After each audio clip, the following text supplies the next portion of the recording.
This is the sound of worlds beyond number.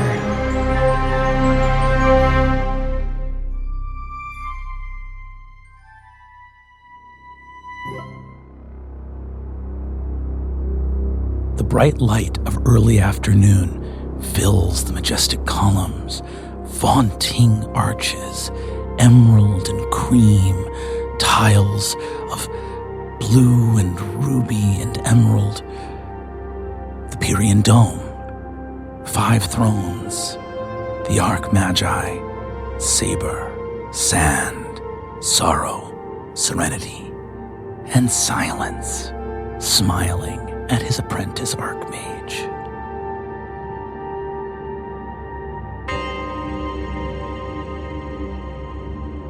In recognition of your field promotion to Sage of the Penumbra, you are welcomed amongst the leadership of the Citadel Wizard Sky. A quick ascent befitting the honored heritage of your name cloak. We are sorry to see your staff has been sundered. A replacement will be requisitioned for you. Appreciated. Thank you.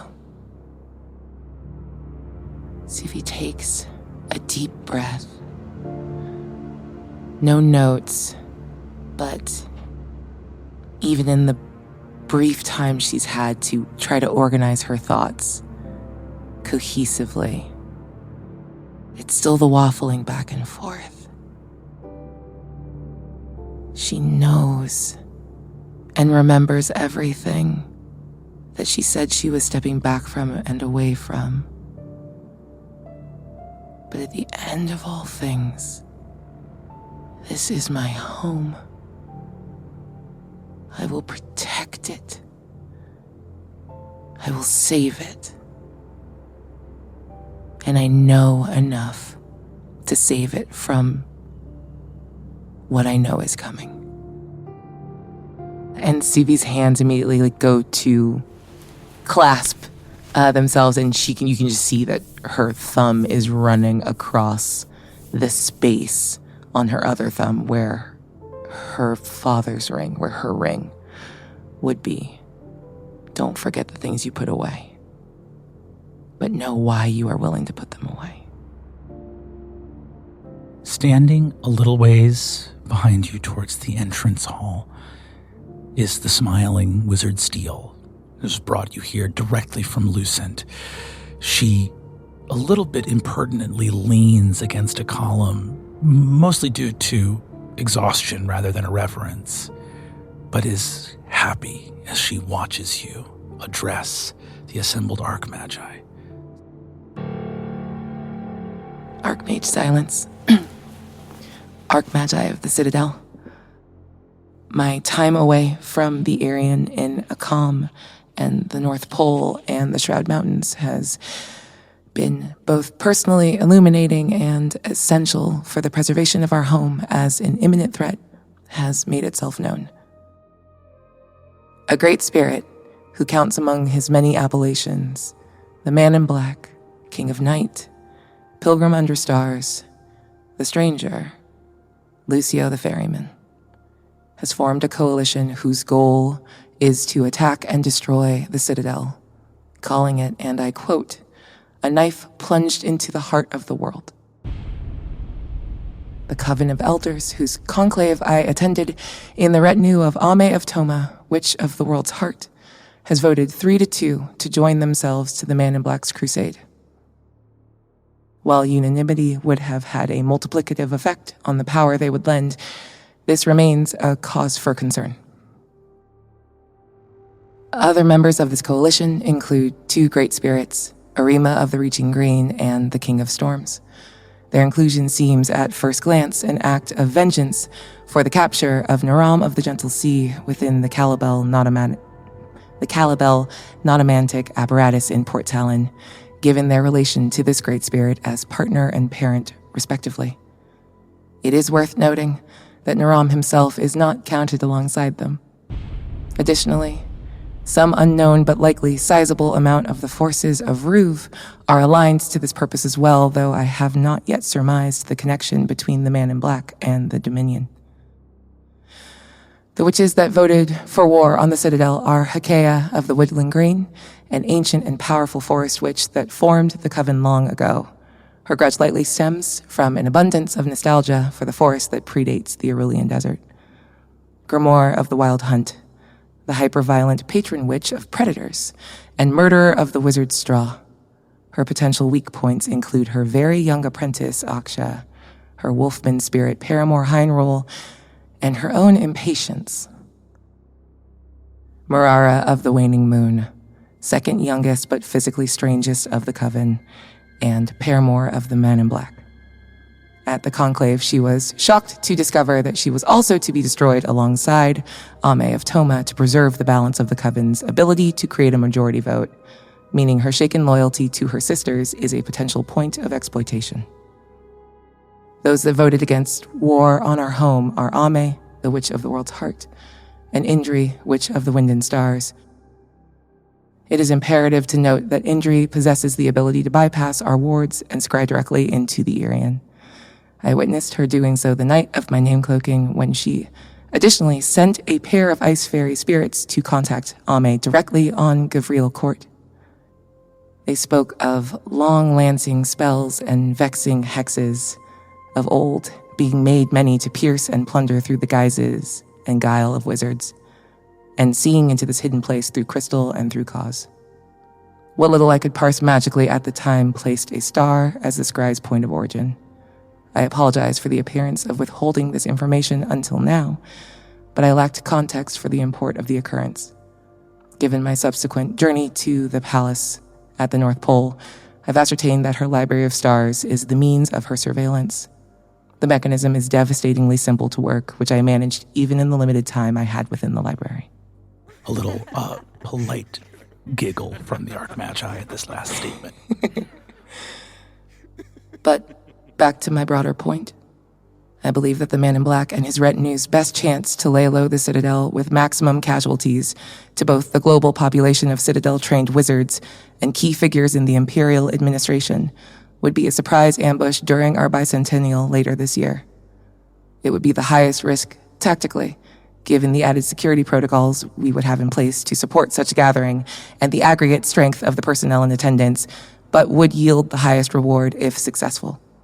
It would tip the scales of war in our enemy's favor, but it will also send quite a message to all of Umora about the fragility of young, impetuous wizardry compared to the magic of witches and spirits. Pageantry in the service of cowing mortal striving. An intoxicating draw. If Indri is persuaded to join their cause, her library of stars could be the key to bypassing or dismantling our defenses. Unfortunately, without some means to remotely access it or replicate it and create countermeasures, my best proposed course of action would involve somehow tampering with or completely destroying hers. To that end, I have drawn up the best map of the Palace of Wind and Stars that I could manage in the brief and heavily monitored time I spent therein, as well as outlined the abilities both inferred and witnessed of all relevant figures. May this knowledge stoke and safeguard the light of the tower. And Suvi just gives a little nod and a salute. Silence goes, "Brava, brava. An exceptional report, marked for posterity at the opening of the office of the Sage of the Penumbra, who is tasked in the utmost with protecting the Citadel from the enterprising and cunning of witches. Well done, Wizard Sky." Saber says, "A question then, if you would. This coven of elders, what weakness of theirs have you come across? Is there any source of their magic or power that may be interacted with directly other than engaging with them as individual combatants?" Yes, sir. Every coven is magically marked by the presence of a wand of covenant.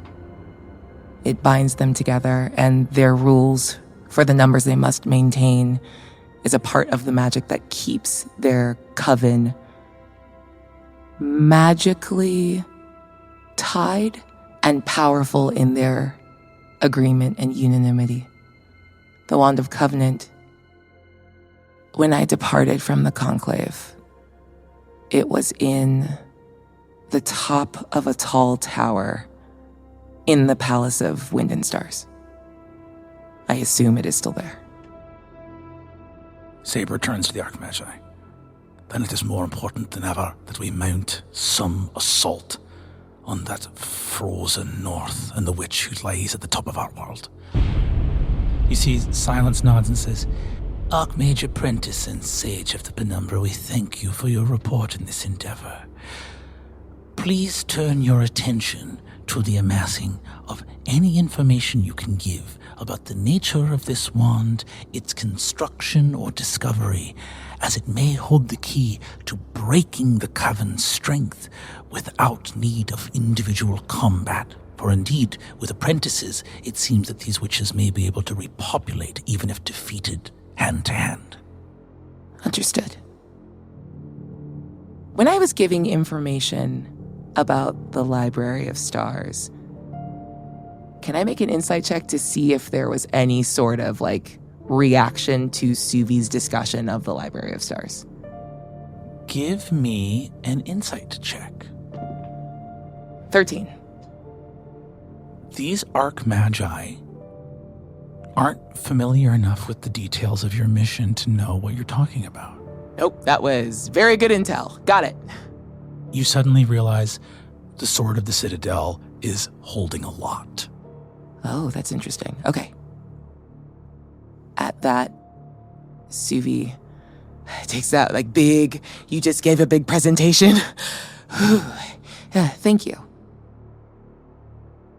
You are dismissed, Wizard Sky. And Suvi gives a deep and respectful bow.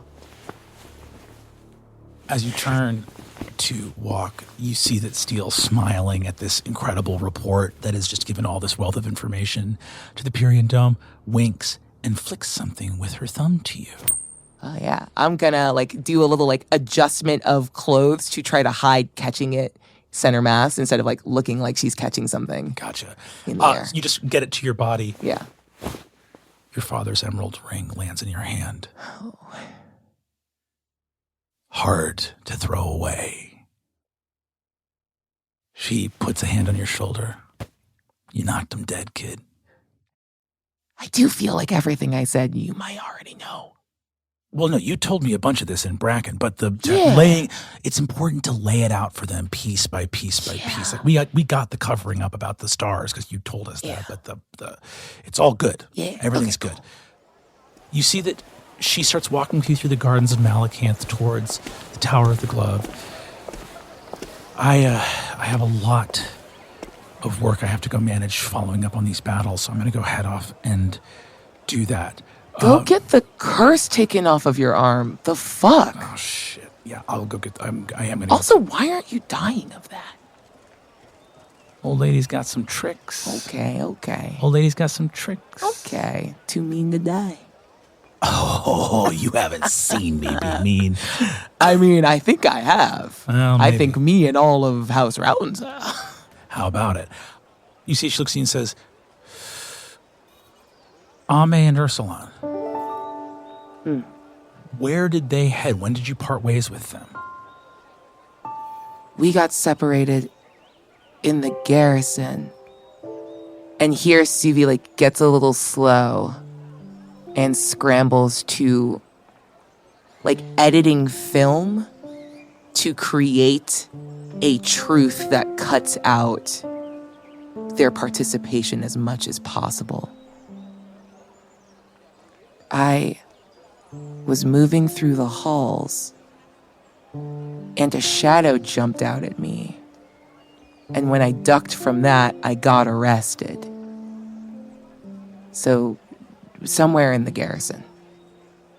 Give me deception if you feel that's appropriate. Yeah. 12. Steele's rolling disadvantage with a level of exhaustion. Oh, God, thank God. She just sort of goes, yeah. Well, we should talk about that because they're, with the coven and everything, Ame is going to be very important in Yeah. what is to come, and Ursulon as well. It's interesting. Let me be so clear. I ran it by them. It was a big old no.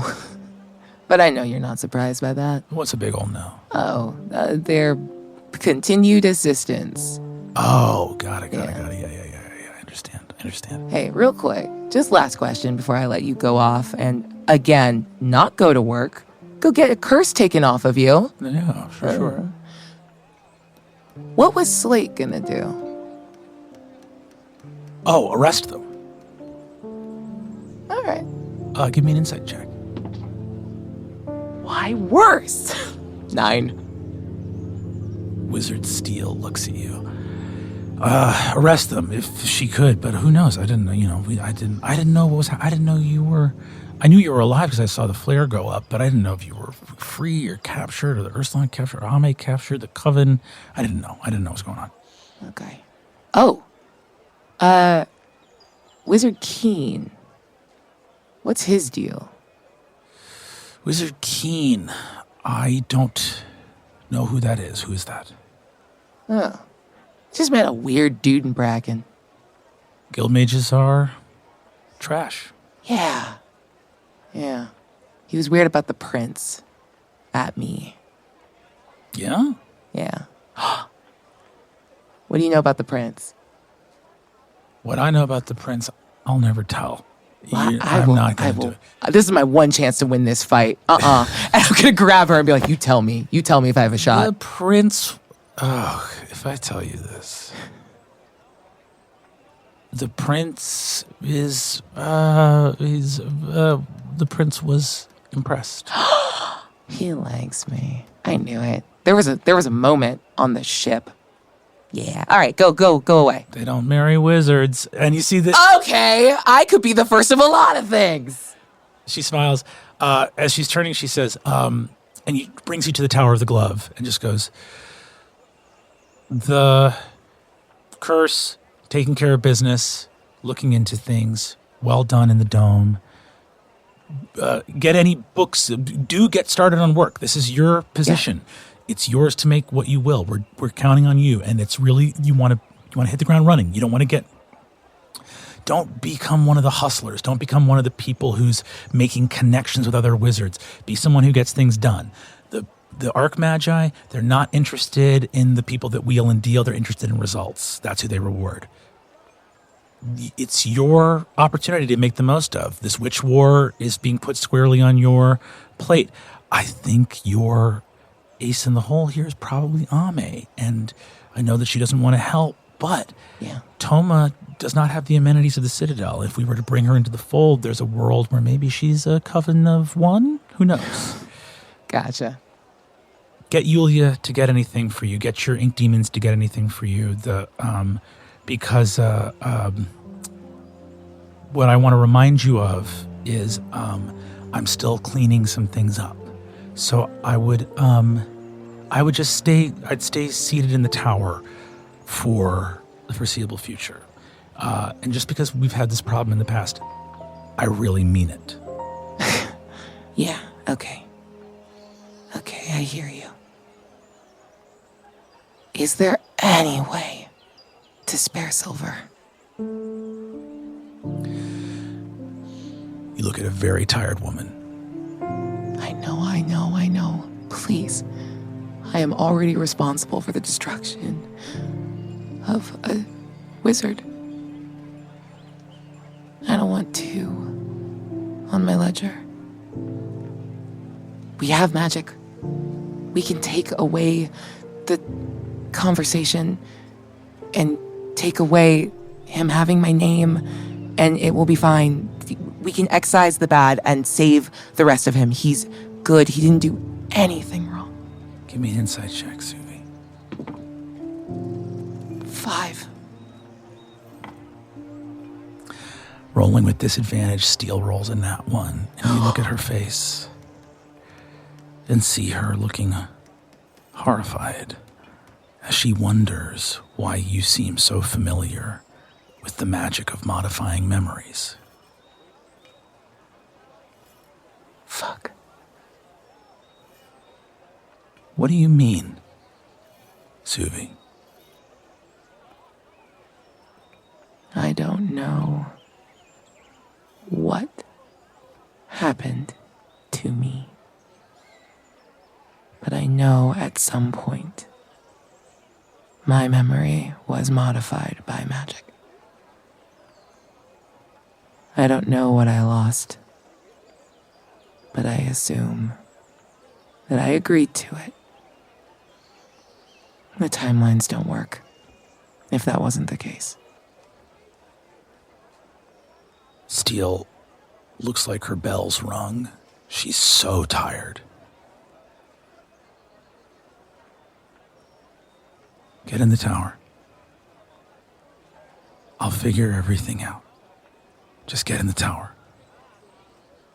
I love you.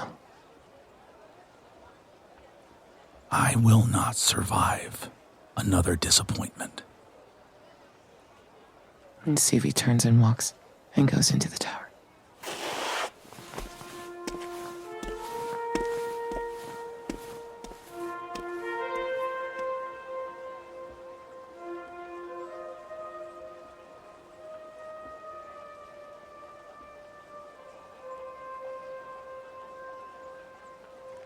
Striding across the sky bridge into the Tower of the Glove, Suvi arrives back at her wizard's tower.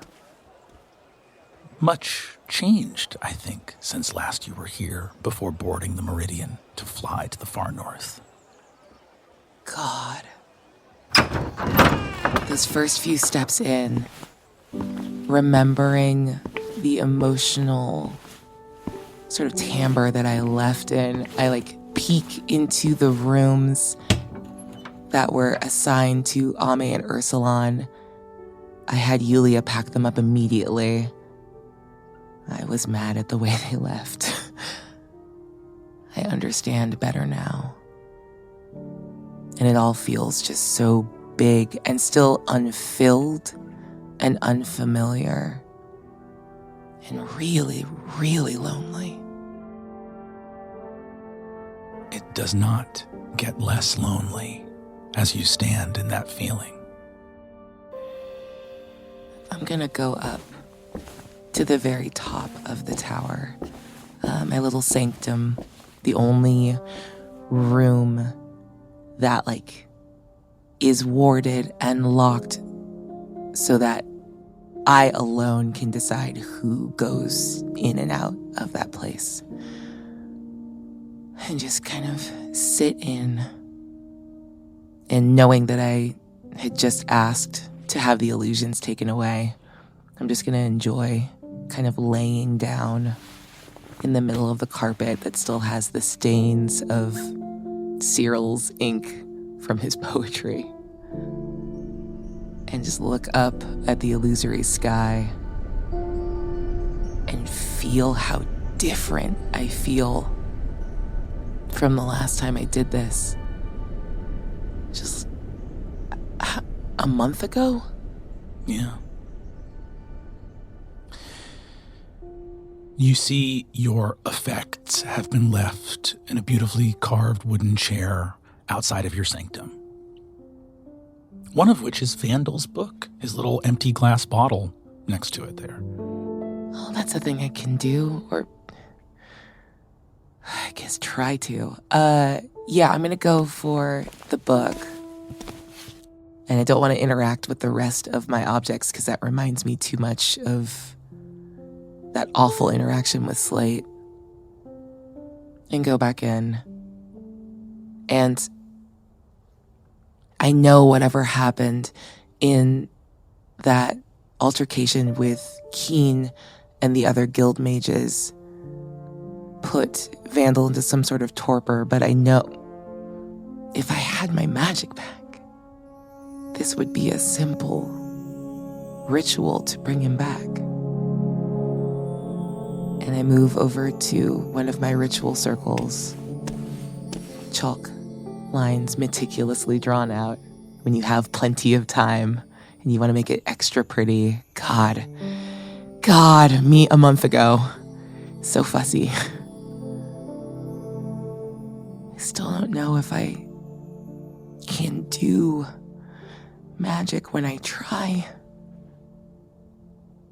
And I haven't put the ring back on yet, because the ring is still a snitch. I want to reach for my magic again, but I'm scared. Because I don't know what I am if I reach for it and nothing comes back. This is all I've ever known. This place and the achievement that comes with moving into this tower is all I've ever known and all I've ever known to want. I don't know who I am if I'm not the wizard Sky in the Tower of the Glove. And I don't know who I'm supposed to be. But I don't feel like any of it right now, because I'm too scared to try to cast a spell to bring back Vandal, who has saved my ass so many times. Give me a history check. Natural 20. Empty glass bottle. Book open. That line of wet red ink resting in torpor near the spine of the book. On a nat 20, Suvi, what was your favorite color when you were young? It was red. Even though I remember one of the first things I ever told Ame when we met, that my favorite color was lilac. But it was red. Even though no other mortal or spirit in the world knew that, because for some reason you would not tell them that was true. What is true? On Nat 20 history, you have to rely somewhere on something solid. Finding the truth is maybe impossible. You feel the yips, this impossibility, this terror of reaching out for something that defines you and it not being here, and wouldn't that, in a sense, destroy you? You can't find the truth right now. You're too shaken. Are you the person that shattered the glass staff in the smuggler's cave? Are you the person that felt an embrace from an uncle you never thought you'd have? Are you the person that walked arm in arm up an invisible staircase with a woman who was going to show you the world? Those can't be the same person, can they? You can't find the truth, but you are brilliant, and on a Nat 20 history, you can find lies. You said the only thing you'd ever wanted was something like this, achievement in the tower. That's not true. On a Nat 20 history, I want you to remember the things that Suvi has wanted in her life. There were things long ago that she wanted. You have to remember them.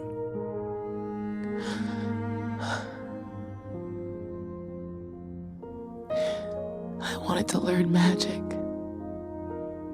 I just wanted to know how many ways I could touch and know and be known by this world. So big and magical.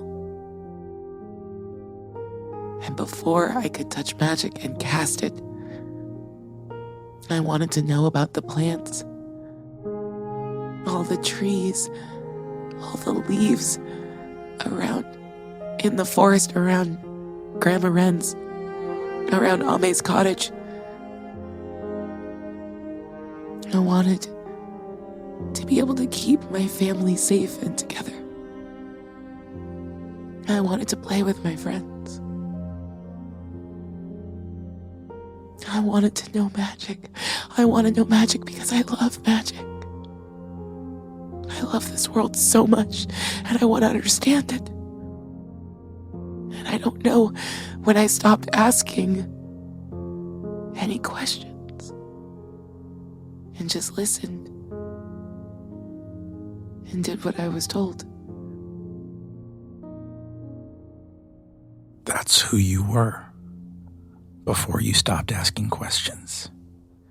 This was not all you ever wanted. You wanted to know how to catch a rooster under a bucket with your true friend. You wanted to know what kept your mother and father up at the kitchen table, it's excitedly jabbering with each other about some minutia of a spell that found spirits, the tiniest criticism of one another in the way that intellectuals do about the working of a shield spell. Their love for you, their love for the world, your love for the world, your love for those you hold close. It cannot be separated. It is an insult to wizardry to insist on its cold sterility, on its perfect geometry. The geometry of wizardry is a love letter to the mathematics of creation, to the music of the spirit and the real and where they dance together. This is art and science. It is magic true. This is what you love. And you loved it more than you loved any tower. I look down and I'm holding Vandal's book. Then my eyes kind of flash to that little bit of sand in an old vial. The white sand from the shattered glass staff. And just looking at it, it shatters. And just with her eyes, no hands, no gestures, she wills the sand to trace over the chalk outline of the sigil that she's sitting in. I love my magic. I love magic. I can do this because I am not limited by the things I have learned and have to remember. My friends are magic, and so am I. The sigil alights, replicates, surrounding you in light. The white sand of the Ursulon desert covers you, and you see the sand shoot towards the bottoms of your hands and under your fingernails, and suddenly light is pouring out of your eyes, and you are lifted up in the air, and it pours out of your mouth, and you feel a tickling sensation of something cold and effervescent, like the bubbles of a carbonated drink, or something like the cool breath of like a mint medicinal balm that makes you suddenly, the hackles of your neck rise up, moves through you and throughout. You are hanging in mid-air in your wizard's sanctum as this magic is called to you.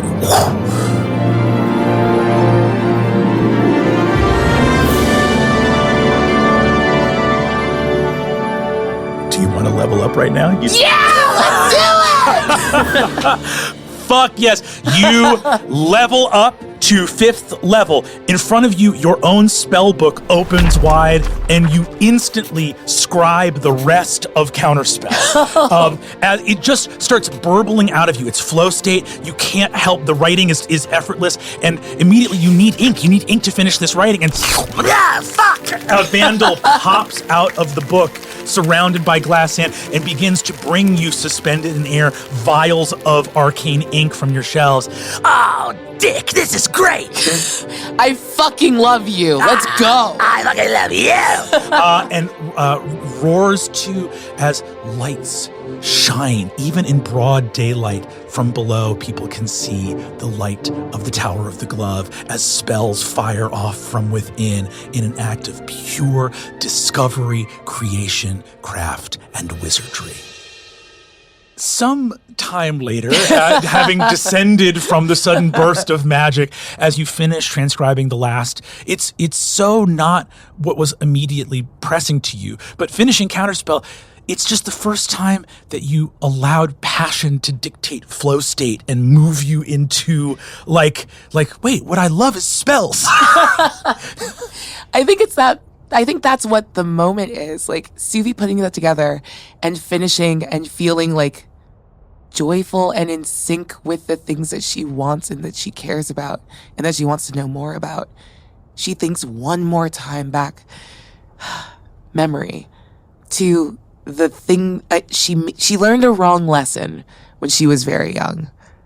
And she thought that when her father was telling her about where magic began, she thought he was gesturing to his ring. She thought she needed that. That was the thing that would allow her to cast. And it was just her hands. What will you take into them? What will you care about? What will you craft? What do you hold?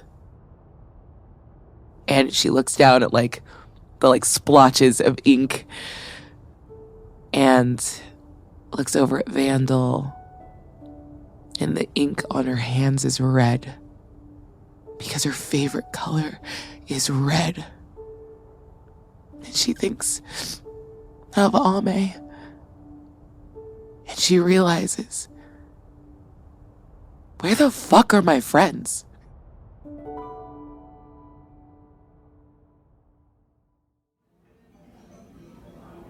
Coming to, having slept a deep, exhausted slumber on several sacks of flour in a dark closet, Ame, witch of the world's heart, awakens hiding in a supply area of the Candle Street bakery, the fox snoozing beside you. Having alighted to Malacanth Court, you immediately wended your way to find a safe place to rest after almost 20 hours of flying. Morning. Morning, boss. Sort of nuzzles up at your neck and... How you feeling?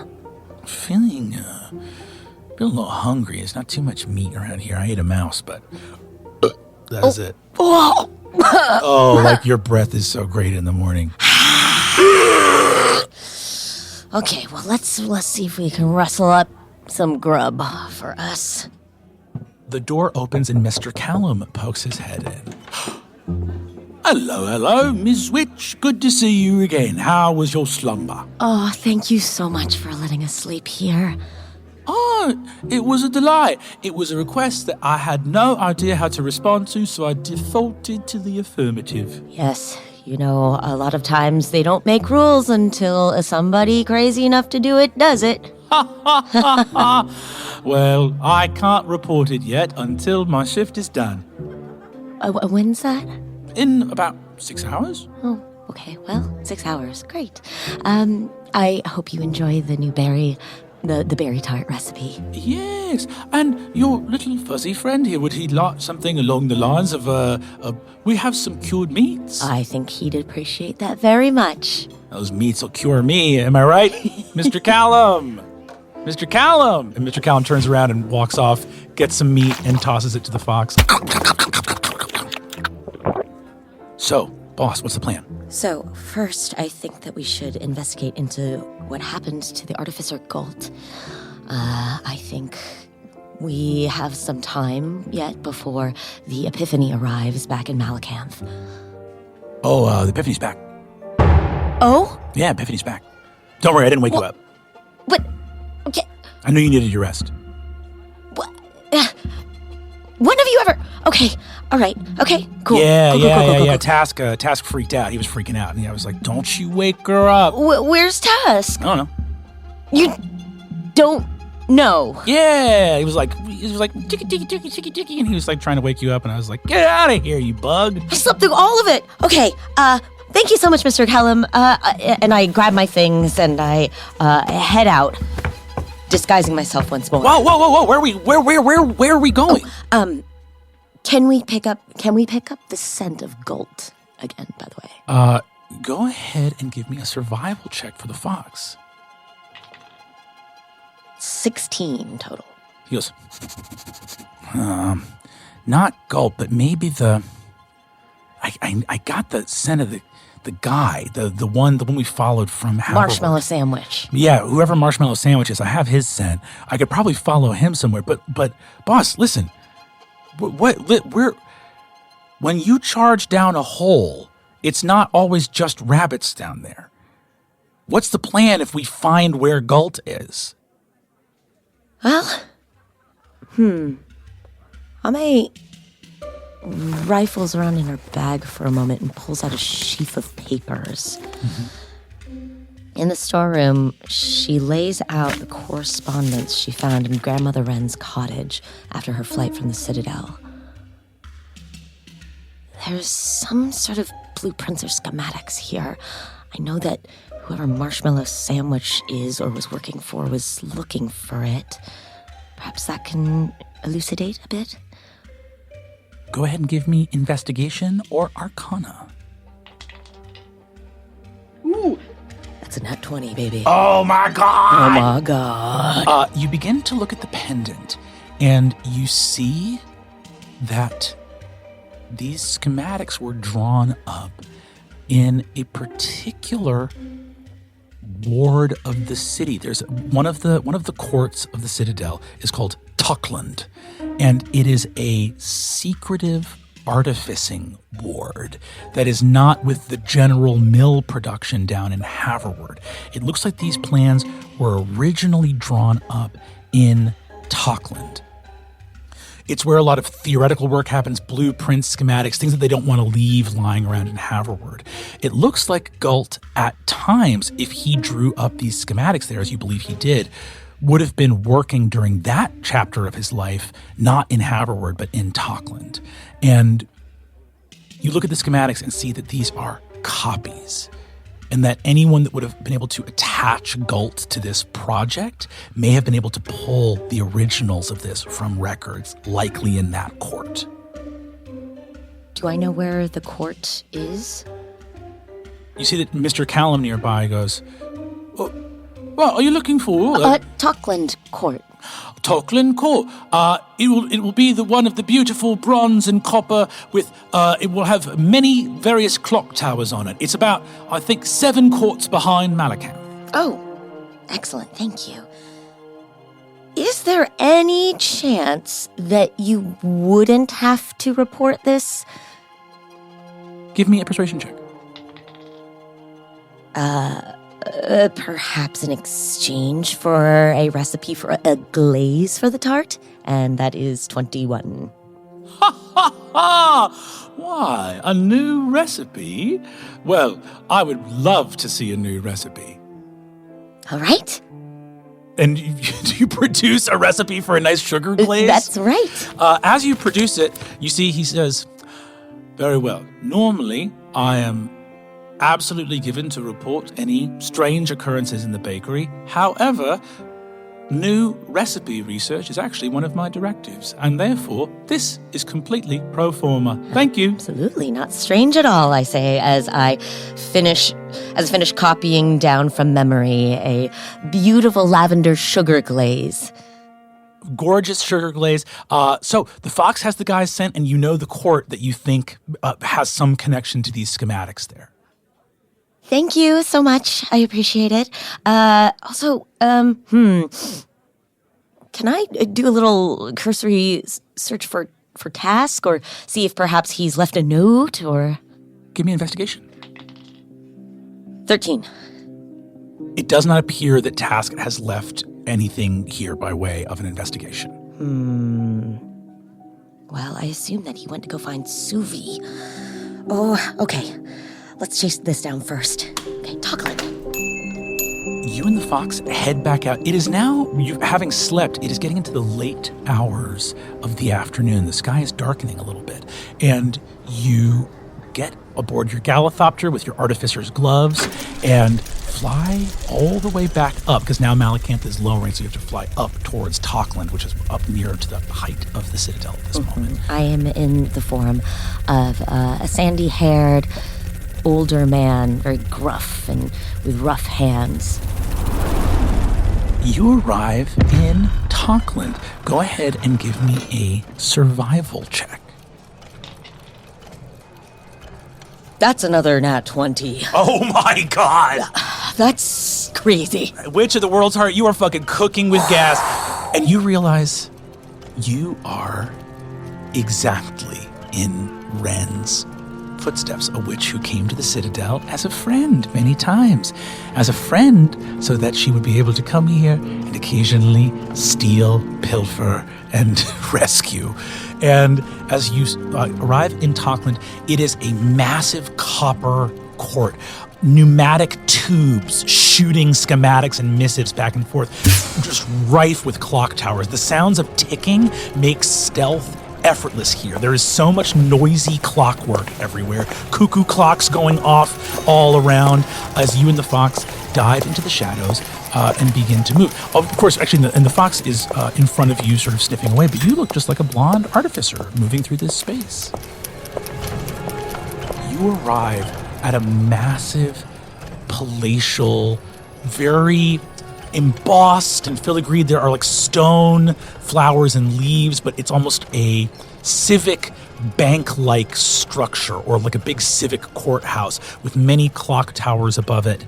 And you see at floor level on a nat 20 that there are, in the basement of this place, some iron-barred windows.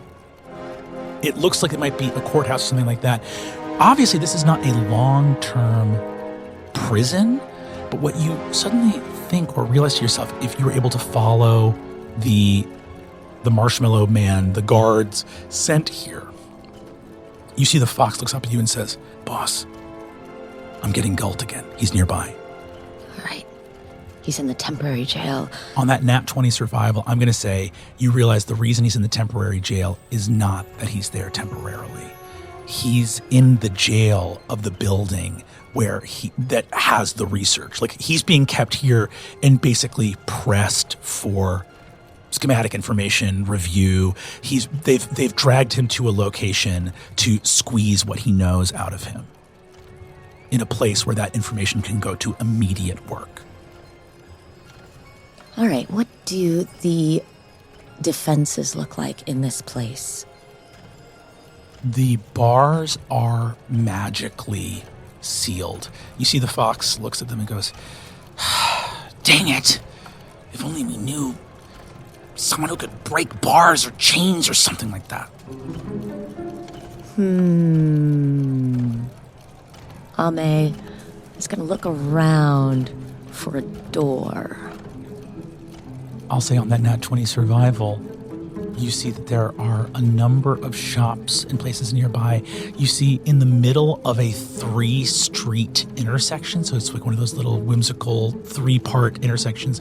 In the middle of that, there is a tiny little 1-story gift shop that sells watches and clocks and wind-up toys and little dolls. And you see that it has a door that goes into the shop, and there is a smaller, like, closet door in the back over the kiosk counter. Is it manned right now? Yes, it is. You see that there is an old gray, sort of broom-like mustached man who's standing there at the kiosk. As you know, it's not very busy. It's getting sort of later in the evening, so only a few carts are going by. It looks like he might be wrapping up for the night pretty soon. When you say pretty soon, I think I can wait for a moment. Okay, you wait. And after a while, he locks up. It's now true evening. The sun has set as you stay here. And you feel yourself looking at that shop. He walks away, leaving the kiosk unattended and a little iron grate lowered to cover the front. After the shop has been closed, how easy is it for me to find my way in? The door inside is locked and the iron grate closed, but there is an interior deadbolt on the kiosk door, and the grate, while it would keep a person out, would not keep a fox out. Oh, hey, Fox. Yeah. Can you go on in and get us in there? You got it. You see that the fox pops through the iron grate, skitters around. There's something falls. A bunch of little wind-up monkeys scatter on the ground. Stop! He hops up onto a counter and gets his paw and pushes the sort of swinging mechanism of the deadbolt, and the door unlocks. I slip inside, lock it behind me. Hell yeah. You get inside the kiosk and you see that unattended, very plain wooden closet door. Is the door locked? I try it. You open it and see there's some small supplies, various refreshments of some of the, packaging for some of the wares sold here. I duck into the closet and close it behind me.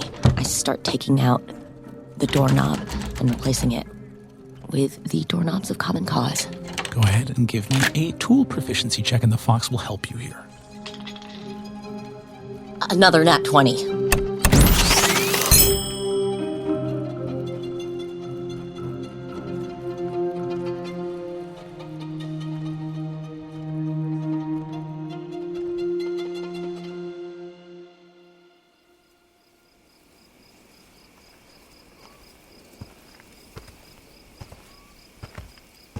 Footsteps on the road from Starling's Ford to Toma.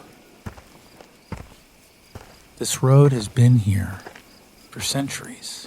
Dirt packed, ditches on either side, broad, wide. It's a dark forest, well past the hours of night where some would stay wakeful. A lone spirit walks down the road in the dark.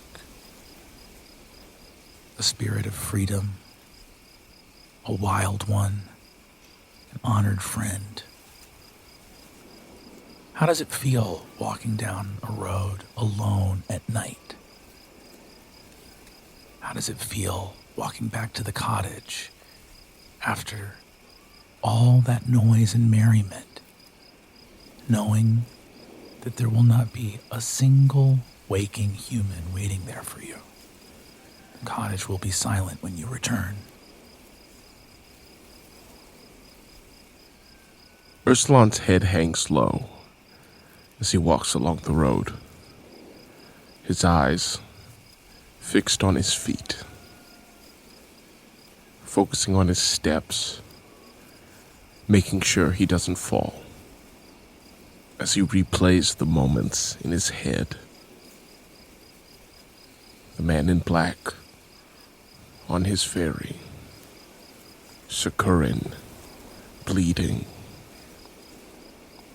Neef, the children,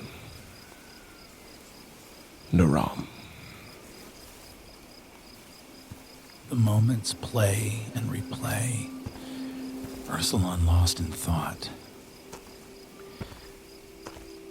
There would be feelings that most would have walking down a dark road in the middle of the night. Ursulon's wild eyes perceive the forest perfectly here in the dark,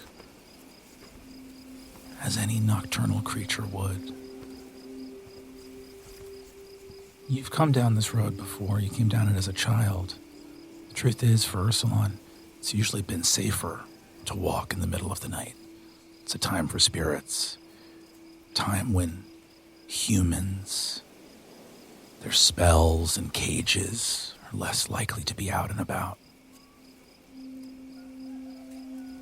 And yet there is something so strange about hearing the echo of footsteps off the little embankments, the pastoral fences. There's that windmill up on that hill. You've seen that a couple times. This is about as close as you got to Starling's Ford the first time you came by here on your way away from Grandmother Wren's cottage. It's so quiet and pleasant in the countryside on your long walk back.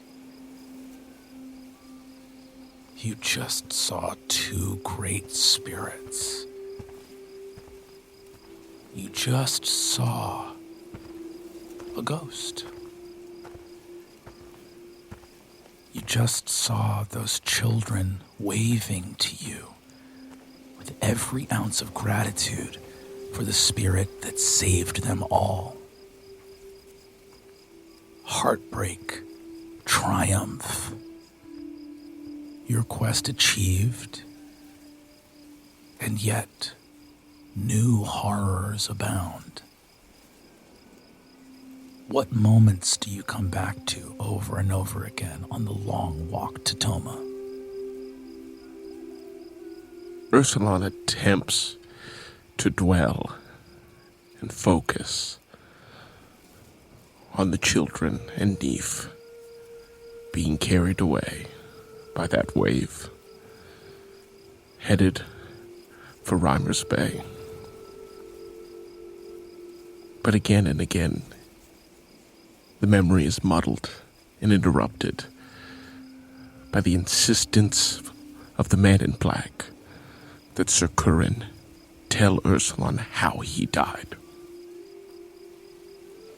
Ursulon fixates not just on the strangeness of the request, but also the tone and the insistence of the man in black that Sir Curran tell it to him.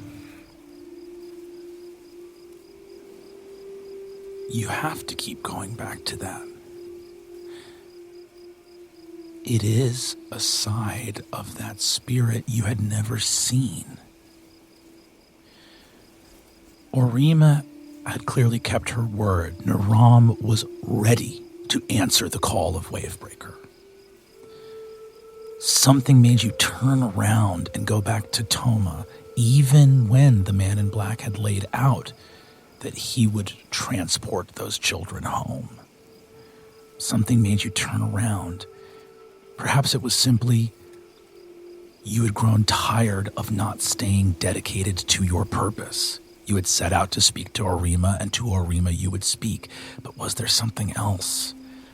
Even then, beneath your awareness, but still present in your heart, that said you must speak to another. Orima, inviting you to eat of the offering, for you are a spirit too. You are not a cub. You are a warrior, a hero, a knight, if you may indeed be called that. What else is one who completes a quest to save those that cannot save themselves, to choose danger for themselves over another, to seek a brighter day? The man in black spoke to Curran in a way you had never heard him speak, always in speaking to you, in the forest of fire, in the near spirit of the citadel, in the grove of the well when Badze swallowed you up, and on the river before 12 Brooks. Each time he had spoken to you, there had been calm, understanding. There was something there that you've never seen before.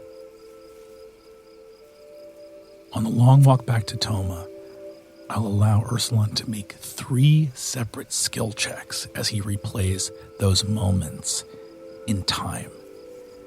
I'll let you roll the numbers before you assign them, but you must pick 3 different skills for each one. Okay.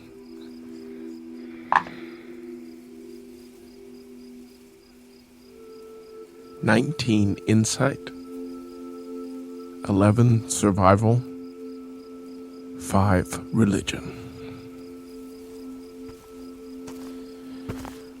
You walk by some old moss-covered statues. Weather eroded, the faces aren't even visible anymore. They're covered in lichen.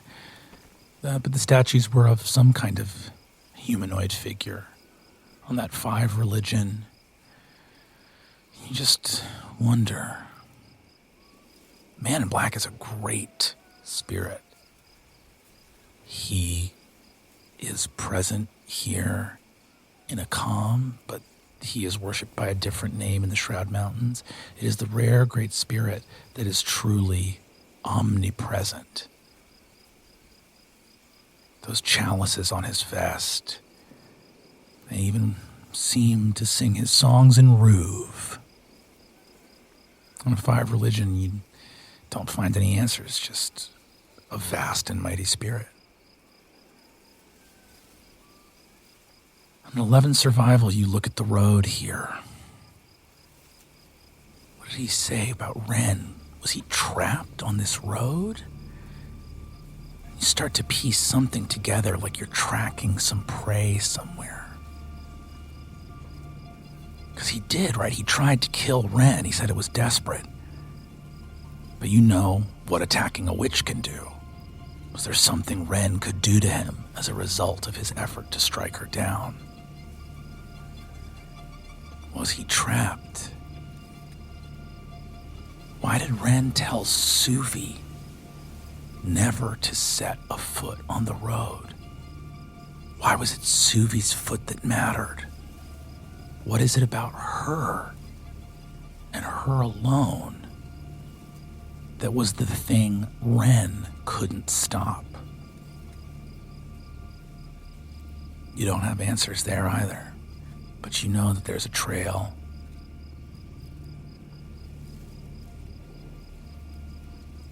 On a 19 insight,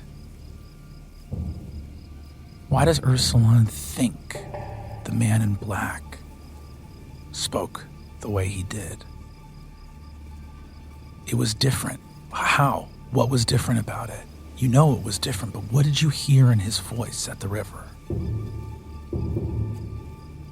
Replaying the memory, Ursulon fixates on the aggression, the insistence. The man in black wanted Ursulon to know that moments, hours after he was inspired by Sir Curran, that he fell in a way that was not honorable. It was a show for you. That you know. The aggression, the display of it, was for you. But on a 19 insight, it wasn't directed at you. He wanted you to see it. What could that mean if it was meant for you to see, if it was all a show for you, but that you weren't the source of it? What was the source of his fury? He called Curran a dog. You've never heard the man in black speak like that. You've never heard him offer a word of insult to anybody. What is that? Give me one last check with advantage. And I think this is whatever check you feel like would be purely accessing your breath, whatever you think that roll should be on your character sheet. 19 survival. He degraded him because he hates him. In Ursulon's long experience as a spirit trapped in the world of mortals, what are the things that make you hate something? Why hate? Why would the man in black hate Curran? Ursulon begins flipping through memories, times he has experienced or witnessed what he believes is hatred. He thinks of the peddler at the tavern. He thinks of the soldier in the village under the waterfall.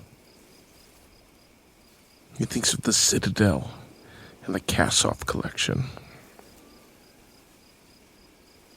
And I think his mind rests on this idea of hating that which you do not understand, that which you cannot comprehend. When Ursulon first came to the world of mortals and saw something he could not understand, what filled his heart? Excitement, joy, wanting. The wind picks up and rustles all the branches of the trees of these woods, whips at your cloak. The wisdom of your breath comes to you. Spirit of freedom. You came to a world and saw what you did not know and loved it. You came to a world and saw what you did not know and deemed it fair.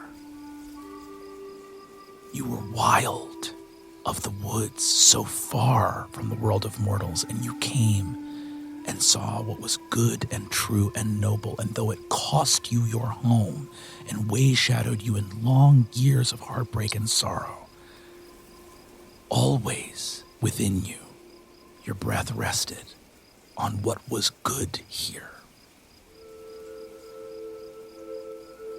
The King of Night is in many ways not only distant from you, but now you realize perhaps the most opposing force you could know. The man in black hates what he sees in Curran. He hates it because he cannot know it.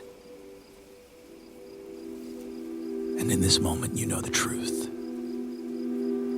He is a spirit of the world of men and represents a deep truth of them.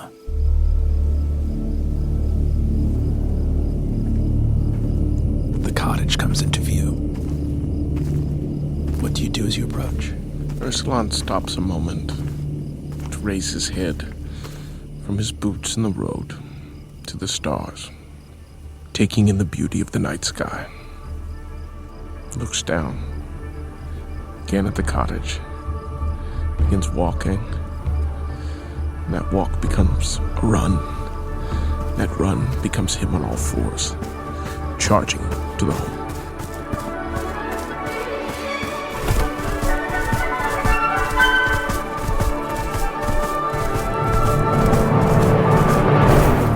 You land, feeling free and strong and wild as you arrive at the cottage.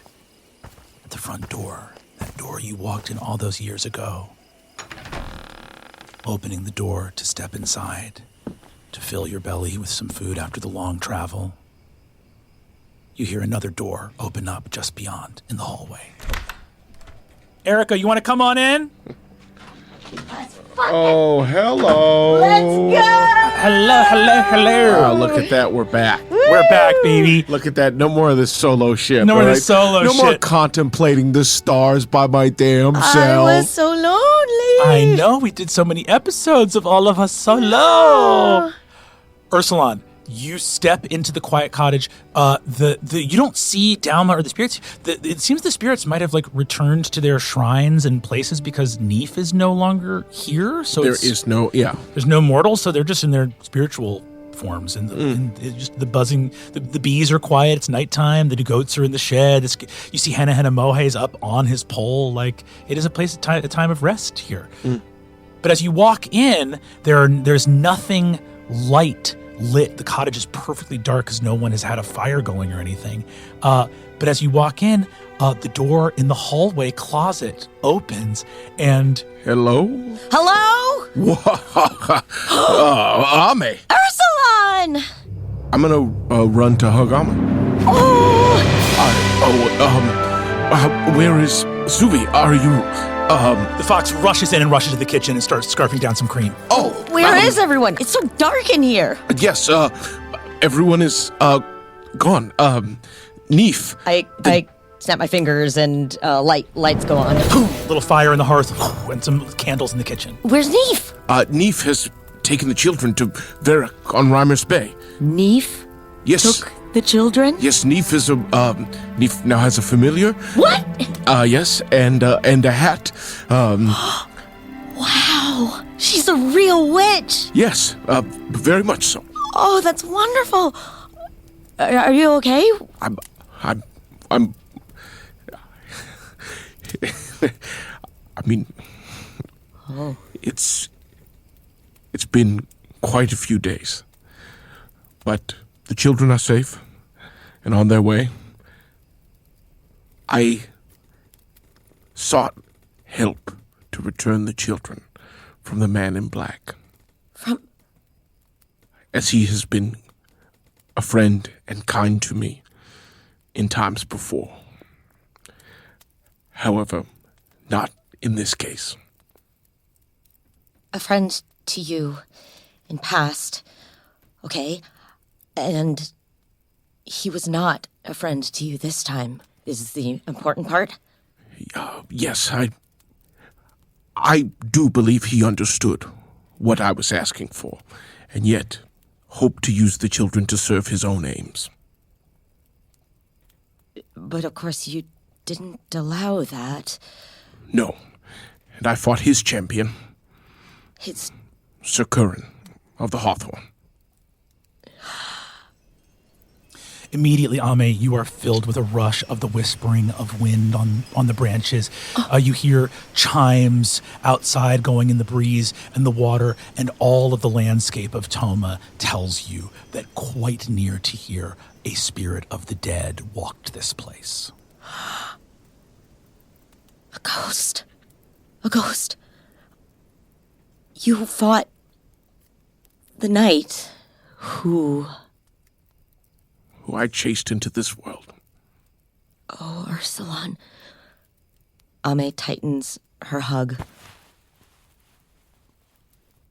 You are a knight true. I'm so sorry.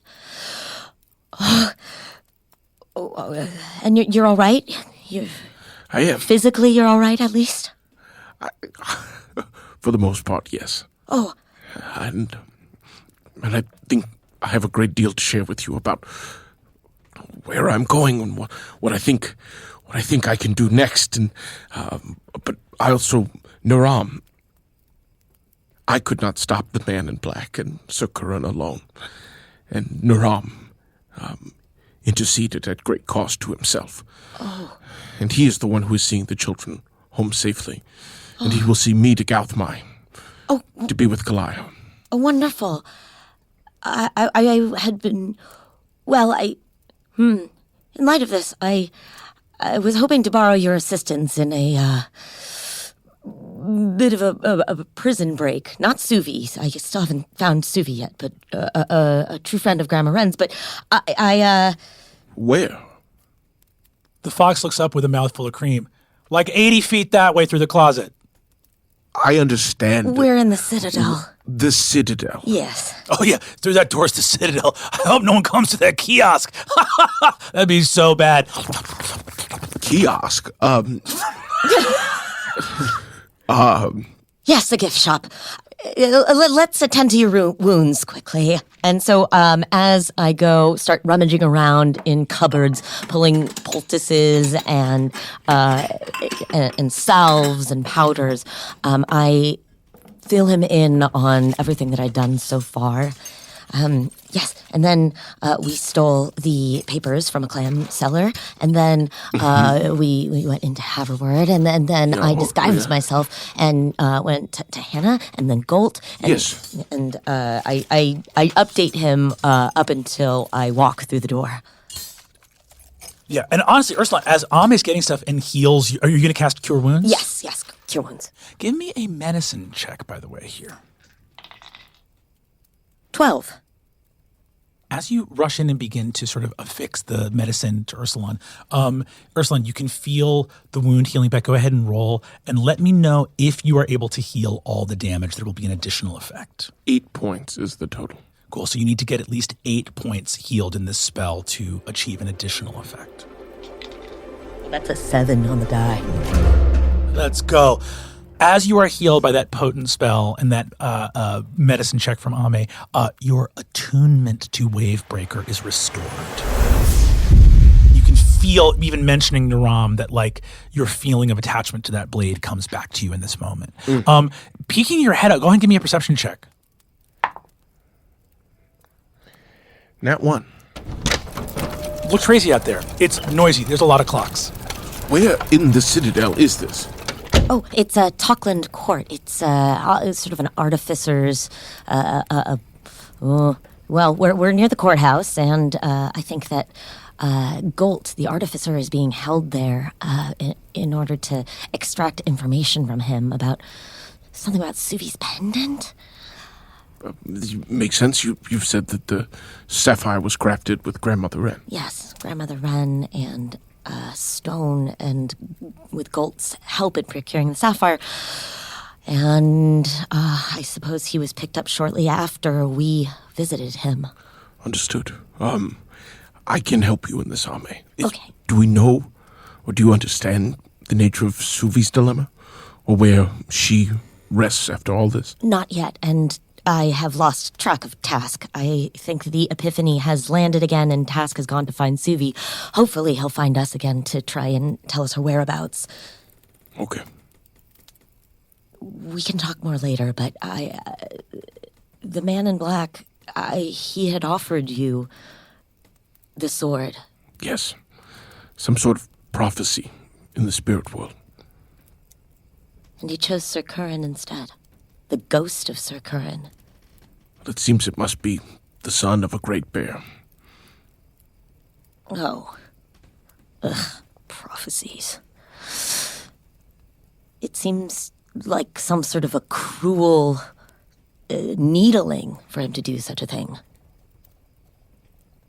I do not believe the man in black takes pleasure in choosing Sir Curran over me.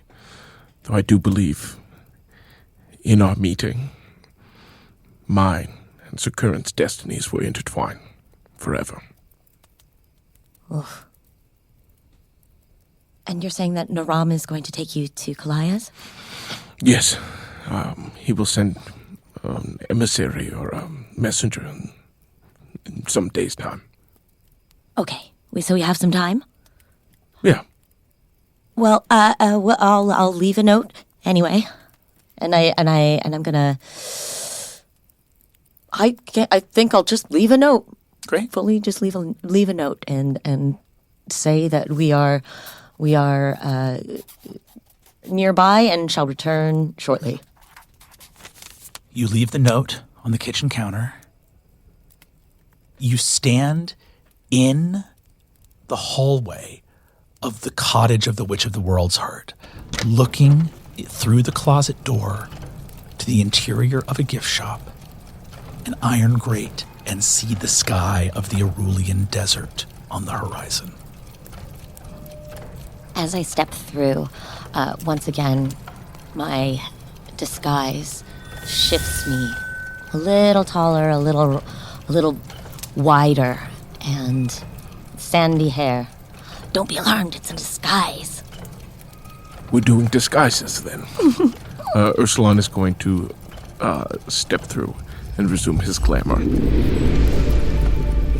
Ame, you feel on that nat 20 check you made before to install the doorknobs, because the normal space beyond this closet door that is filled to all these little magical toys and bric-a-brac is suddenly unaccessible. There's no way to get to it because it's on the other side of a door that can't open there.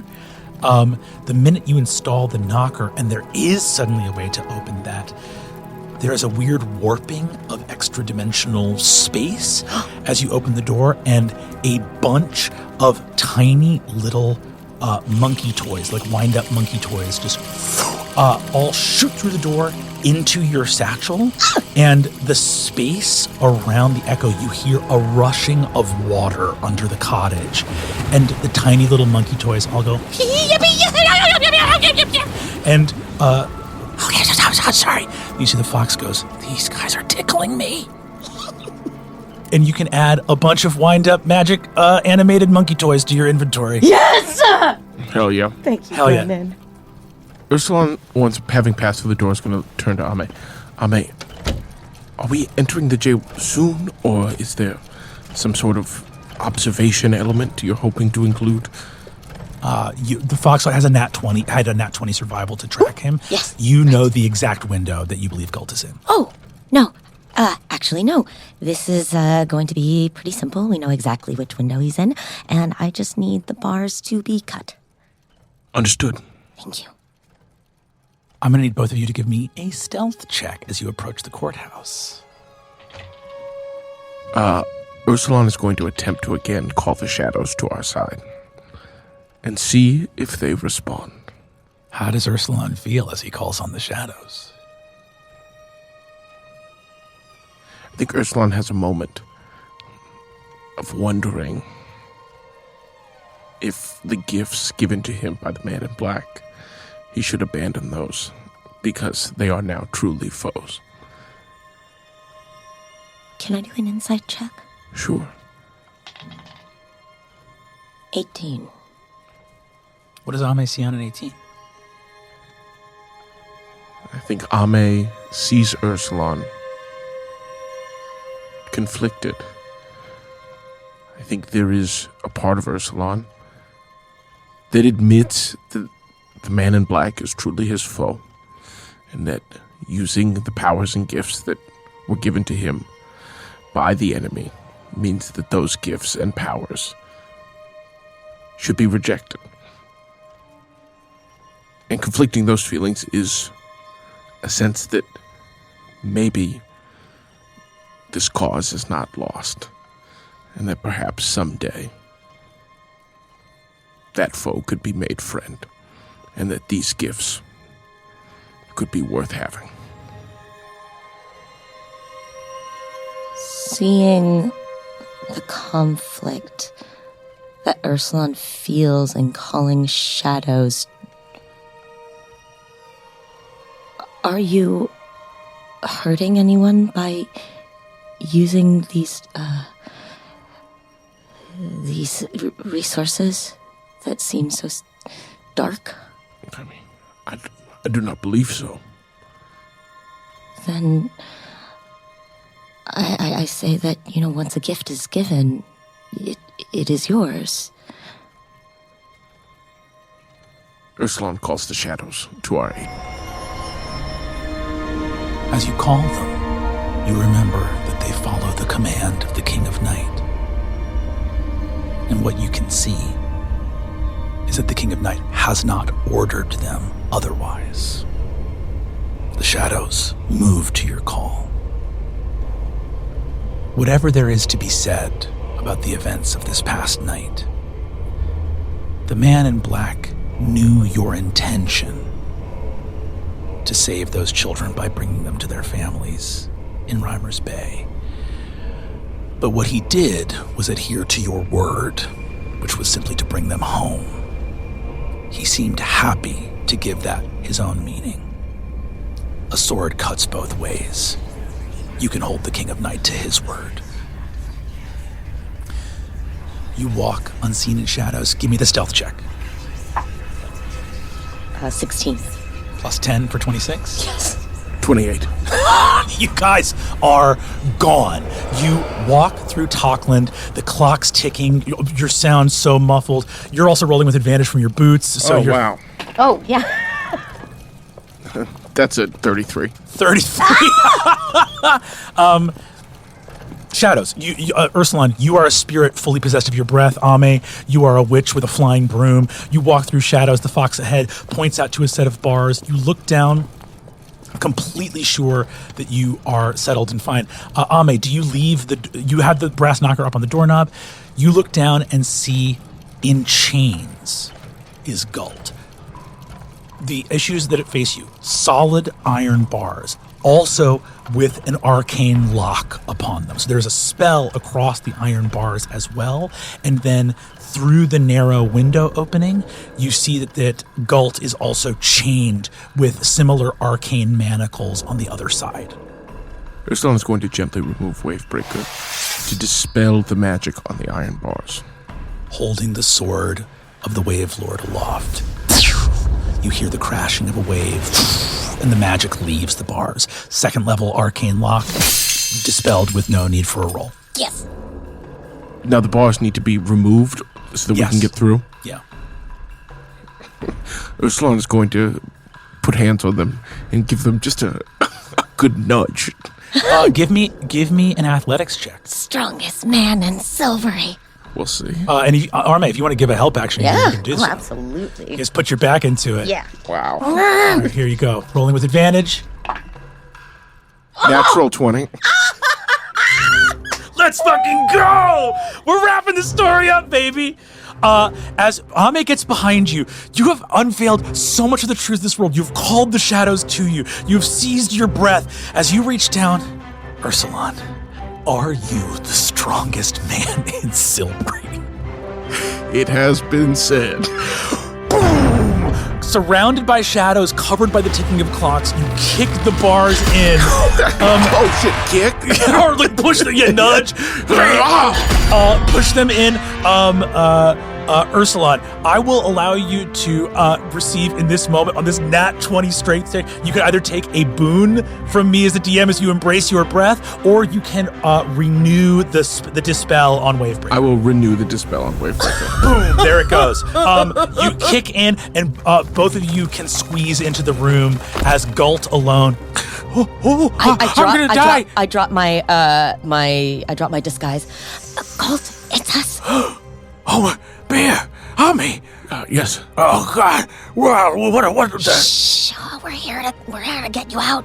Oh, okay. He holds up the chains. He says, I can't get out. I got the chains on my. I'm gonna cast knock. Or do I get the sense we could pick these? You could probably chop through. It's because it's a spell on a lock. Oh, can I chop? Yeah, baby, let me chop. Okay. Here, go ahead and give me an attack roll. 18. 18 hits. Go ahead and roll damage. 21 points of damage.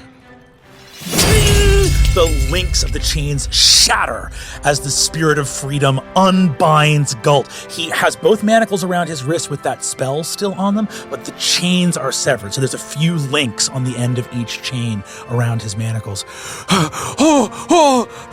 Thank you, Bear. Oh, my goodness, you chopped right through that spell chain. What was that? Why does it smell like honey in here? It's, I am a spirit. Wow.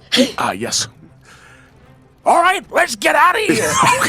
Agreed. We gotta go. We gotta go. You guys head back out. Group stealth. Can I extend past without? I know I'm supposed to in the casting. Give me survival. Give me a survival check. Call it DC 15. 18. Great. You envelop him in shadow. Everyone stealths out of here. No roll necessary. The bars are broken. The chains shattered. Gult is gone. And you are headed back towards the kiosk, either to go through or to retrieve the doorknobs. You see, he looks at us. You got my gloves. Yes. Thank you. I've been able to use them to get where I need to. You are a criminal. I am so grateful. Yes, absolutely. This is not our first time committing crimes. Right, and you're not. At least not to the extent that we are, so you don't deserve to be there. Yeah, I pushed the envelope with some of those side projects, but sure, yes, absolutely. All right, my daughter has no idea where I am. Do you need to go get her, or should we get you to safety first and then send word? God, they'll come back for me. I don't know where we go. I don't know where I go. Have you been to Grandma Wren's cottage? A long time ago. Is that open to me? I don't know how I'd get there from here. Oh, yes. Well, we have a way. At the back of this delightful gift shop. Huh? All will be explained. I think both of you just shove him through the door into the cottage. He goes, please get my daughter! And you can disassemble the doorknob and the knocker, no problem, and take off from here. The question is, are you both on this side of the door when you take the knockers off? Do you want to come with me in case we need to jailbreak Suvi? I will come. Okay, I promise that we will get you back in time for the messenger. Good. The doorknob and the knocker comes off, and you rush off to your Galithopter.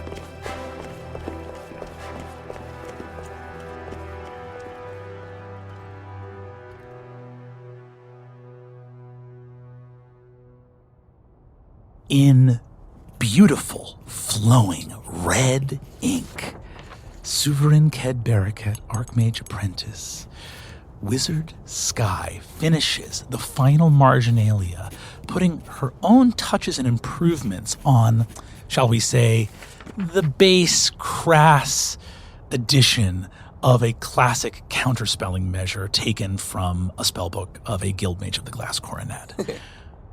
Vandal hovers around overhead, flipping and wheeling, happy to be alive and constituted once more, and holds his little glass bottle in his hand. Oh, bud. Hey, I asked your boys for one last favor before shattering the bottle. But it's yours to shatter. Thank you for everything. Thank you for helping my friends. I want you to do whatever you want to do.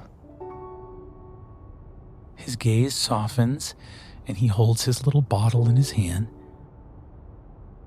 You gotta be fucking with me. I shit you not. He prepares to raise the bottle over his head to smash it when you hear a knock at your sanctum door. Okay, hold that thought real quick. Coming! And I'm going to, without having to physically interact with my spellbook, flip it to the page I have taken, or I've written about my father's writings on the Null Clef. Mm-hmm. And I'm going to pull back the rug in my sanctum, so it's just the bare floor underneath. Can you copy that down here? Yeah. That's my last favor. Yeah, done. All right, shatter that shit when you're ready, and I'm gonna run. He starts writing this glyph and doing a very careful job at it. Oh. You open the door, and Yulia, your page is there. Oh. Hi. Wizard Sky, welcome back home. I can tidy up any of your effects if you'd like, or got it. Wonderful. And I wanted to check again about the you seemed displeased when I gave the report on the books, on the astronomy books. Oh, thank you. And I'm gonna step forward and then kind of close the door mostly behind me. It wasn't disappointment. I was just a little confused. There's a book that I know of that I didn't see make the list. Oh, I'll find it right away. Yeah, okay. You can... Deep breath. You're doing great. Stars of the Southern Skies. Stars of the Southern Skies. I am on it, and I will get it for you as fast as I can. How odd that Stars right in the title. I cannot believe that I missed it, but missed it I must have, and I will get it. Hey, let's operate from the place where your thoroughness, and you know what? I think I probably have the list sort of rolled up somewhere in a pocket on my person, and I just hold up the sheafs of parchment. This is a pretty exhaustive list. I cannot imagine that this would have missed your fastidious notice. So let's assume the next thing. Why wasn't it around? Oh, redacted or something like that. Yes. Okay, I'll look into it right away. Okay, thank you so much. She scurries off, and as she does, you hear a noise from inside your sanctum of Vandal going, Brothers! What? Oh, God. Yeah, and immediately go in, shut the door, and sprint back up. You sprint up into your sanctum and see Vandal at your arcane locked window with tiny little Cyril and massive Enzo hovering outside of your God. study. Yeah, come in. Let them in. You open them up. Hello again, mistress. Hi. Wizard Sky. Yeah, Sky. Just Sky. You see it's just Sky now. now. Cyril goes, "This is where we were born." Vandal! And gives him a big hug. And Vandal says, you little puke. Vandal tasked with a little bit of arcane calligraphy. Yeah. Doing quite well. You see that Enzo turns and says, We had come here to collect our brother. Oh! Wait, so you guys... There's a unit... I like that a lot. you see that neither of them has their letter on them. Oh, were you able to? As a courtesy to you, Wizard Sky, I will let you know that we were in pursuit of you for some time aboard the Epiphany, though we did not realize it. Oh, that's right. Oh, I'm sorry. I didn't have a way to... Yeah, they ended up being where I was. That's on me. Who could have predicted the fog of war and all that? But our missive took us after the Epiphany for some time, and we parted ways. He turns to Cyril. You see Cyril says, I want to tell her. She's so nice, she freed us. You see Enzo shrugs and says, Free as we are to say our piece, we may. We came into the company of the Witch of the World's Heart. Ame! Mid-sky, astride a broom. What? Since when could she always be on a broom? The fuck? It seemed novel to her. Oh, okay, great. Well, good for her. She traveled in the company not only of her familiar, but Task, the spider, as well. Task. The moment I hear Task, I have connected with the ink demons over distance before. Yes. I just instinctively reach in that same way just to see if I can Bluetooth connect with him in the same way. Task is in Malacanth searching for you. Buddy. And immediately feels like... Yeah. And basically says, I'm looking for, like, you can feel, it's not full language, but you can feel in your heart basically like, I'm looking for you. Should I come find you, or is there anything you want me to do? I immediately try to mentally send back, it's actually kind of relieving to not have to filter things through the precision of language of just imagining my tower and then backing up connected to Silence's tower and trying to give a widening aperture view of exactly where I am, and then zoom back into the window that Enzo and Cyril just came in, and I'm going to leave it cracked so if he can make it back. Oh, great. So you leave it cracked. Task sort of communicates back I am on my way. And you feel, give me an insight check. 13. Task says, I am on my way. And I think on a 13, you go oh, on your way. Well, on your way is such a funny choice of expression or feeling in this regard, rather than I'm coming straight there. Yeah. I'm on my way. And I'm just sending back, even without intention, just so much good, be safe. If you need anything, ping back. You see Enzo says, Seeing the Epiphany and its heavy defenses, the Witch of the World's Heart took it upon herself to beat you to the Citadel by way of Cairo and the gate. Oh, that's so smart. I mean, wait. I think a cannon fired at her. Me. Oh, you good? The Witch of the World's Heart saved my life. Oh, that's wonderful. I'm sorry you almost got shot. Well, what are you going to do? However, we parted ways with her in Haverward. So she's here? Yes, in the Citadel. Oh, amazing. Where's she headed? Is she headed this? What is she doing? Why is she here? I believe that she had only what Task could tell her of your fate that befell you in the Castle of 12 Brooks. I believe she is here because she wants to make sure you are all right. That's my friend. I said it was a trap! Okay.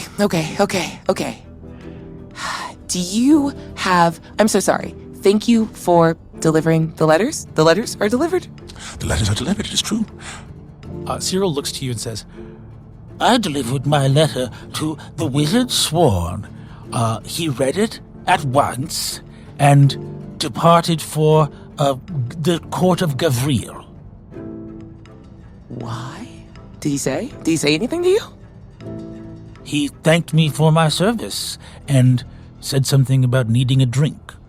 God damn him. Okay. Thank you. Noted. Enzo, did it go? Oh, God. How'd that go?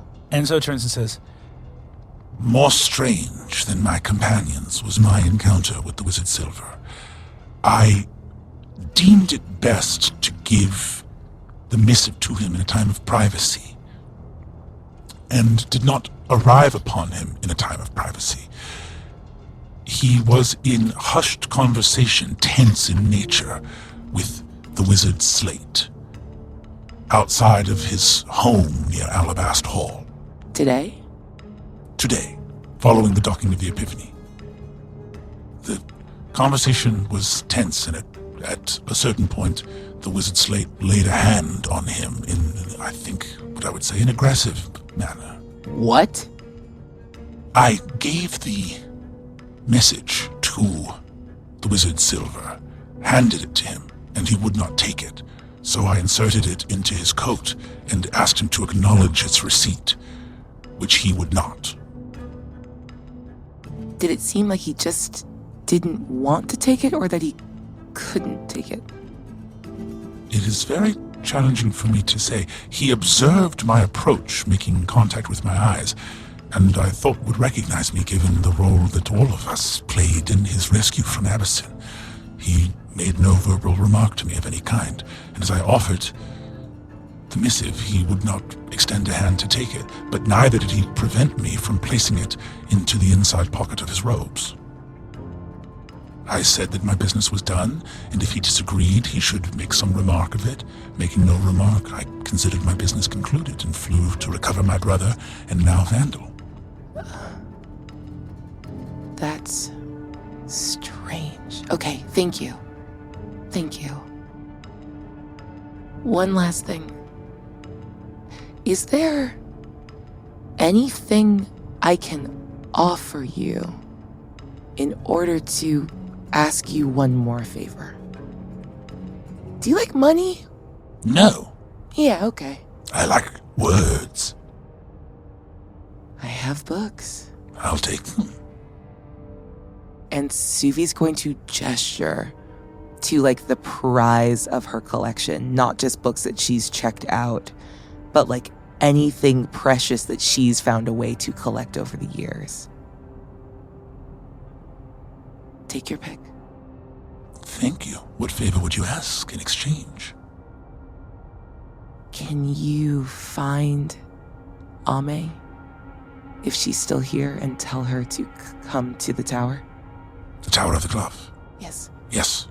In exchange for the books, I will do this favor for you.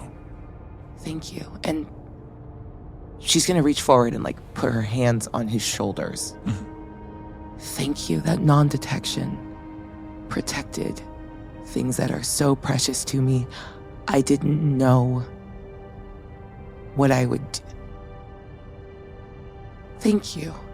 I am sorry you were ever bound, but I am happy to have known you. Enzo smiles. Vandal finishes his glyph in this moment, looks up, and goes, and smashes the glass in a tall scorpion-tailed, sort of matching, like not quite as tall as Enzo, but a little bit taller than Cyril. You see Vandal looks out. Enzo smiles, pointing to his smaller brothers to retrieve a few tomes dealing with he actually doesn't go for anything that is like super dear or critical to you, but you see that there are books of abjuration there, of dispelling and counter magic. Give me a perception check, actually. We're going to call it a DC 15. Okay. Oh, she did not get there with a 5 on the dice. Cool. Great. Some other books, non-magical in nature, also move to Vandal's side as his unbound brothers and he stand here. I think I'm just lost looking at Vandal's truer form. Yeah. Vandal looks up at you smiling, and what you see is his face, his little devil's face, as he grows taller, is quite beautiful. It's when it's not small and impish. It's kind of handsome with these red horns, but still a scorpion tail.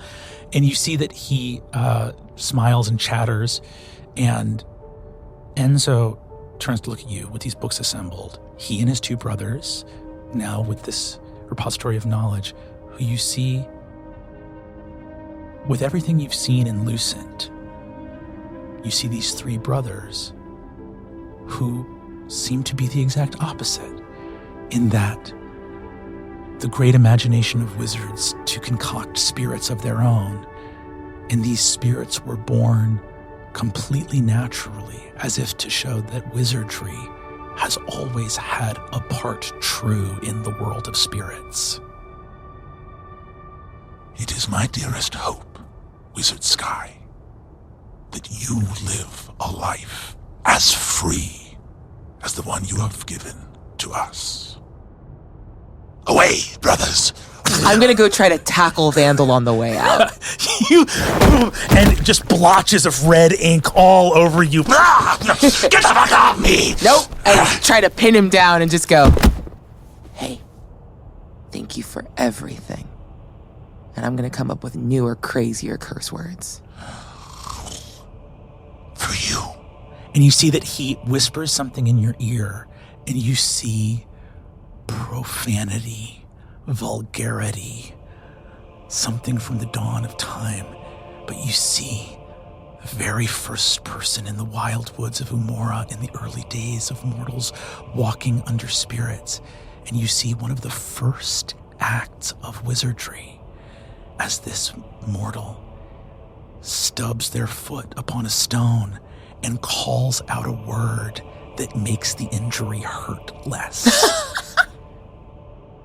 Wizardry has always lived side by side with mortals in this world.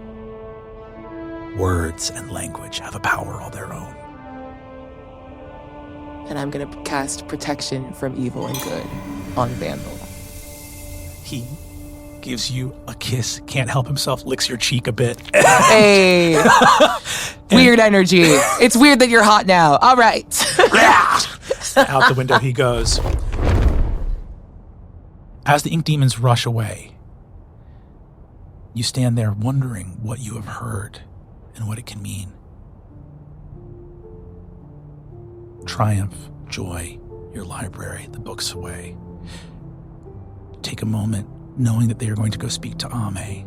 You walk through the halls. It's time to get something to eat. You've forgotten how to. You need food, you need sustenance, you need rest. And as you contemplate that, you hear magic from outside the tower. War magic.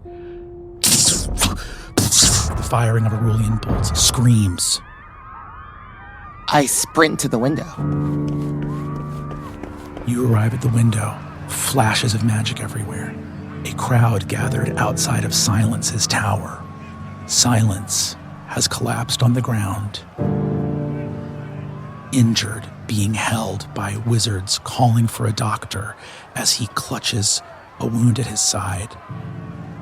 His attacker lies dead on the ground, riddled with bolts. The wizard Silver. No!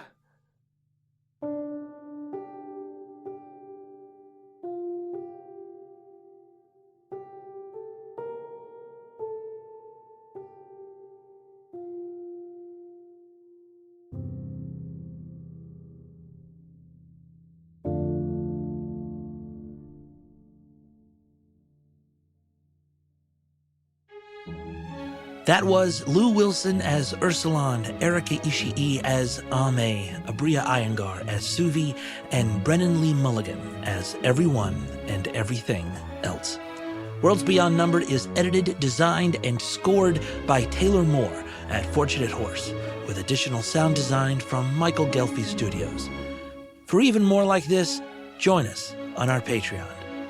We'll see you there.